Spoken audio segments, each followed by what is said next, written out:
Pernah nggak sih Anda lagi diem terus tiba-tiba kepikiran, kenapa ya sesuatu bisa terjadi? Atau gimana sih sebuah proses itu berjalan? Nah, hari ini kita akan kupas tuntas sebuah alat yang super keren yang emang dirancang khusus buat menjawab pertanyaan-pertanyaan mengapa dan bagaimana yang sering banget muncul di kepala kita. Yuk kita mulai! Pasti kita semua pernah deh lagi asyik ngelamun, ngeliatin sesuatu, tiba-tiba aja ada satu pertanyaan besar yang nongol di pikiran kita.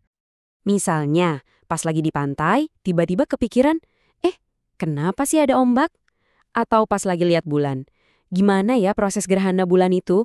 Bahkan hal-hal yang lebih kekinian, kayak, kok bisa ya sekarang semua orang belanja di toko online? Gimana ceritanya? Yah, dunia di sekitar kita ini kan emang penuh banget sama hal-hal menakjubkan yang bikin kita penasaran. Dan yang keren, setiap kejadian itu, mau besar atau kecil, pasti punya penjelasan logis di baliknya. Dan bagian paling asiknya nih ternyata ada loh sebuah alat khusus semacam format tulisan gitu yang didesain buat membongkar semua misteri mengapa dan bagaimana ini dengan cara yang jelas dan gampang banget buat diikutin. Jadi, apa sih nama alat yang canggih ini? Yuk kita cari tahu sama-sama. Dan inilah dia, namanya teks eksplanasi. Gampangnya gini, ini tuh jenis tulisan yang tugasnya cuma satu, ngejelasin proses terjadinya sesuatu. Entah itu fenomena alam kayak pelangi, atau fenomena sosial kayak kenapa suatu tren bisa jadi viral. Jadi bisa dibilang teks eksplanasi itu kayak jawaban lengkap buat semua rasa penasaran kita. Tujuannya itu murni buat ngasih tahu, buat ngasih pemahaman, bukan buat ngajak-ngajak atau maksa Anda setuju. Inilah yang bikin teks ini beda dan keren. Oke, biar lebih kebayang, yuk kita bedah lebih dalam lagi. Anggap aja teks eksplanasi ini kayak sebuah bangunan. Pasti ada ciri khas dan fondasi atau struktur yang bikin bangunan itu kokoh kan? Ada 4 ciri utama yang bikin teks ini beda dari yang lain. Pertama, dan ini paling penting, isinya harus fakta. Bukan ngarang ya. Kedua, pendekatannya itu ilmiah. Ketiga, seperti yang tadi dibilang, tujuannya bukan buat mempengaruhi Anda, tapi murni menjelaskan. Dan yang terakhir, fokus utamanya selalu ke proses dan hubungan sebab akibat. Strukturnya juga logis banget kayak resep kue yang anti gagal, cuma ada 3 langkah. Pertama, ada pernyataan umum. Ini semacam perkenalan topiknya. Terus, masuk ke bagian inti, deretan penjelas. Disinilah semua proses mengapa dan bagaimananya dibongkar habis. Terakhir, ditutup dengan interpretasi atau kesimpulan dari si penulis. Simpel kan?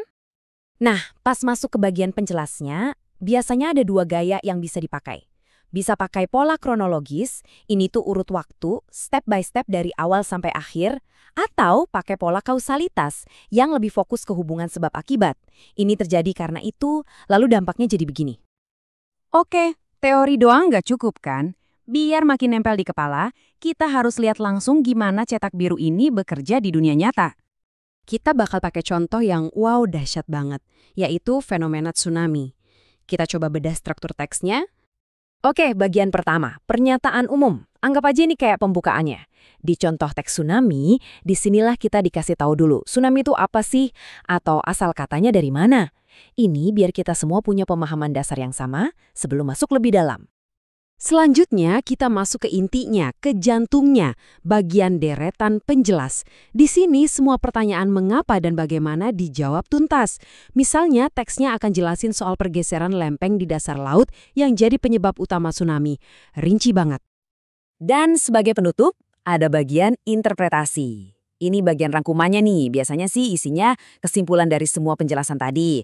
Atau kadang ada juga pandangan penulis tentang betapa pentingnya kita paham soal fenomena tsunami. Nah, ini nih bagian yang paling seru. Setelah kita bedah semuanya, sekarang giliran Anda. Karena teks eksplanasi ini bukan cuma buat dibaca, tapi sebuah alat yang bisa Anda pakai sendiri. Ya, Anda juga bisa kok bikin teks kayak gini. Caranya gampang banget kok, cuma 3 langkah. 1. Pilih topik yang bener-bener bikin Anda penasaran. 2. Bikin kerangkanya pakai 3 struktur yang tadi kita bahas. Ketiga, kembangin deh kerangka itu. Cari info dari sumber terpercaya, terus tulis. Gampang kan? Sekarang, saya mau kasih satu tantangan kecil buat Anda. Coba deh bayangin, kalau Anda bisa ngejelasin satu hal aja di dunia ini ke orang banyak, fenomena apa yang bakal Anda pilih? Dan yang lebih penting, kenapa Anda pilih itu? Coba deh dipikirin.